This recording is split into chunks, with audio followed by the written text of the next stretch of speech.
Pelaku pasar dan dunia usaha diminta tidak khawatir menghadapi proses transisi kepemimpinan Bank Indonesia. Chief Economist Permata Bank Joshua Pardede menegaskan, tidak ada kekosongan kepemimpinan, karena Destri Damayanti telah ditunjuk sebagai pejabat sementara Gubernur BI. Menurutnya, kebijakan moneter BI tetap berjalan, karena seluruh keputusan diambil secara kolektif, bukan bergantung pada satu figur. Rekam jejak Destri di Bank Indonesia juga dinilai mampu menjaga kesinambungan kebijakan dan stabilitas nilai tukar rupiah. Karena itu, proses transisi diyakini tidak akan mengganggu pasar keuangan maupun perekonomian nasional. Investor asing mulai mengurangi exposure investasinya di sejumlah negara berkembang atau emerging market.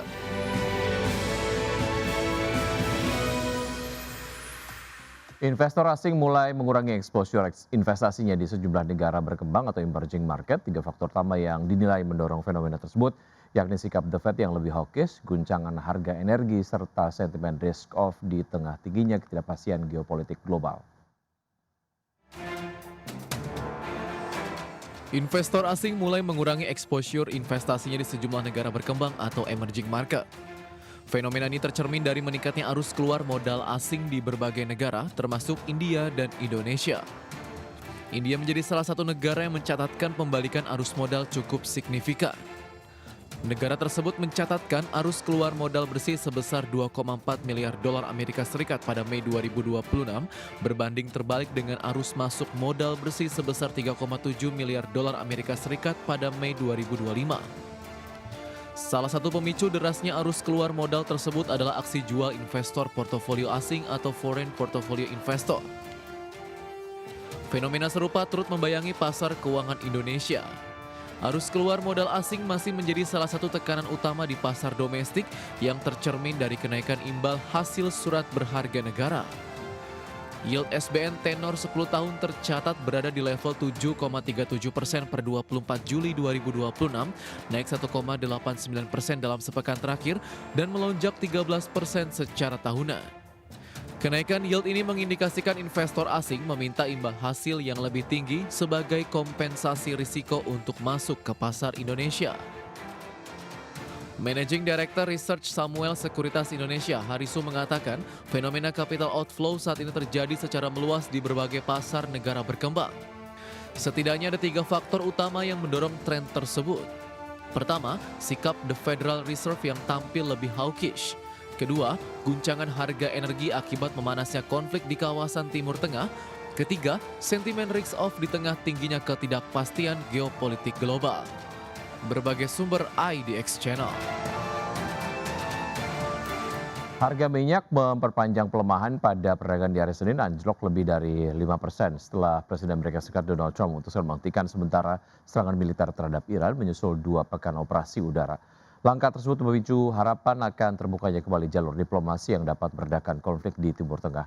Minyak mentah berjangka Brent merosot 5,42% ke level 91,53 dolar per barrel, sedangkan minyak mentah berjangka West Texas Intermediate terkoreksi 5,36% ke posisi 84,52 dolar per barrel. Seorang pejabat senior Iran mengatakan kepada Reuters bahwa Teheran akan menghentikan serangannya selama Amerika Serikat melakukan hal yang sama.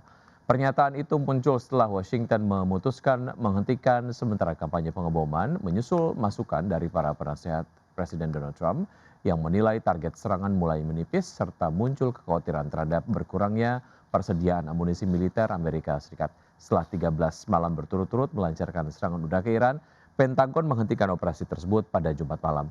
Tidak ada laporan serangan baru dari pihak Amerika Serikat sepanjang Sabtu dan Minggu.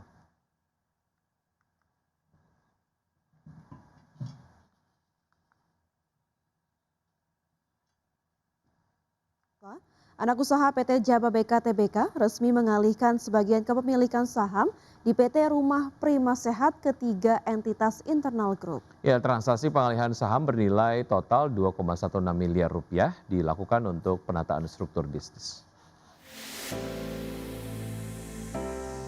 Anak usaha PT Jababeka Tbk yakni PT Graha Buana Cikarang atau GBC mengalihkan sebagian kepemilikan sahamnya di PT Rumah Prima Sehat atau RPS. Berdasarkan keterbukaan informasi di Bursa Efek Indonesia pada Jumat 24 Juli 2026, nilai transaksi pengalihan saham tersebut mencapai 2,16 miliar rupiah. Saham dialihkan kepada 3 entitas internal yakni PT Jababeka Infrastruktur, PT Cikarang Inland Port, serta PT Padang Golf Cikarang. Ketiga perusahaan penerima bersama Geraha Buana Cikarang merupakan entitas terkendali yang seluruh sahamnya dimiliki Jababeka. Dalam transaksi ini, Jababeka Infrastruktur, Cikarang Inland Port, dan Padang Golf Cikarang masing-masing memperoleh 720 saham. Jumlah tersebut setara dengan 18% porsi kepemilikan saham pada PT Rumah Prima Sehat. Adapun nilai pengalihan saham untuk setiap transaksi disepakati sebesar 720 juta rupiah. Manajemen menjelaskan penataan ulang struktur yang dilakukan agar pengelolaan dan pengembangan bisnis dapat berjalan lebih optimal. Manajemen menegaskan bahwa langkah ini tergolong sebagai transaksi afiliasi karena melibatkan perusahaan terkendali dalam satu grup. Kendati demikian, transaksi internal ini dipastikan tidak memberikan dampak material negatif terhadap kondisi keuangan perseroan. Selain itu, kegiatan operasional, aspek hukum, serta kelangsungan usaha PT Jababeka Tbk dipastikan tetap berjalan normal. Adapun restrukturisasi internal ini diharapkan mampu memperkuat fokus bisnis masing-masing anak usaha ke depan. Berbagai sumber IDX Channel.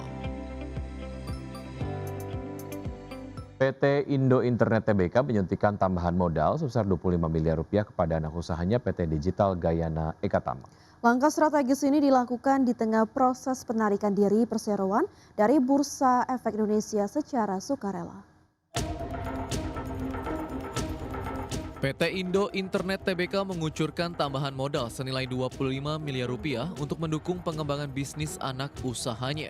Melansir keterbukaan informasi Bursa Efek Indonesia pada Jumat 24 Juli 2026, transaksi ini dilakukan kepada PT Digital Gayana Ekatama. Perseroan tercatat menguasai 99,99% saham pada anak usaha tersebut sehingga transaksi tergolong antar entitas terkendali. Sementara itu, perseroan menetapkan harga penawaran tender offer sebesar Rp11.500 per saham dalam proses voluntary delisting. Aksi Go Private ini menargetkan pembelian maksimal 159.598.500 saham atau setara 7,90% saham milik publik. Seluruh kebutuhan dana tender offer bakal menggunakan kas internal pengendali yaitu Digital Edge Hong Kong Limited. Saham berkode EDG telah mengalami penghentian sementara perdagangan di seluruh pasar sejak 10 Februari 2026. Suspensi perdagangan tersebut diajukan manajemen menyusul permohonan pembatalan pencatatan saham secara sukarela dari bursa. Langkah delisting ini dipicu oleh integrasi operasional regional, kebutuhan pendanaan pasar modal yang rendah, serta sepinya likuiditas perdagangan. Berbagai sumber IDX Channel. Pemirsa, PT Wahana Interfood Nusantara Tbk atau KOKO berhasil meraup dana segar hingga 1,2 triliun rupiah melalui aksi right issue. Ya, dana ini akan digunakan untuk mendukung ekspansi usaha serta memperkuat transformasi perseroan menjadi perusahaan FMCG berskala regional. PT Wahana Interfood Nusantara Tbk berhasil menyerap seluruh saham yang ditawarkan dalam right issue putaran ketiga. Tingginya partisipasi pemegang saham lama serta kelebihan permintaan atas sisa saham mencerminkan kuatnya kepercayaan investor terhadap rencana transformasi perseroan. Sekitar 95% hak memesan efek terlebih dahulu dieksekusi, sementara sisa saham mengalami oversubscribe hingga 2,65 kali. Melalui penerbitan hingga 10,68 miliar saham baru dengan harga Rp120 per saham, perseroan berpotensi menghimpun dana hingga 1,28 triliun rupiah. Sekitar 92% dana akan digunakan untuk mendukung ekspansi usaha, terutama rencana akuisisi PT Sari Murni Abadi atau Momogi Group. Sementara 8% sisanya dialokasikan untuk modal kerja operasional. Manajemen menilai keberhasilan rights issue menjadi sinyal positif bagi prospek bisnis perseroan di tengah kondisi pasar yang masih menantang. Setelah proses penghimpunan dana rampung, perseroan akan memperkuat portofolio produk coklat melalui merek Choco, Delanier, dan Winfield, serta memperluas akses pasar ke Vietnam melalui sinergi dengan Bibika Corporation. Dengan struktur permodalan yang lebih kuat, KOKO optimistis dapat mempercepat ekspansi dan memperkuat posisinya sebagai perusahaan FMCG Indonesia berjangkauan regional. Berbagai sumber IDX Channel.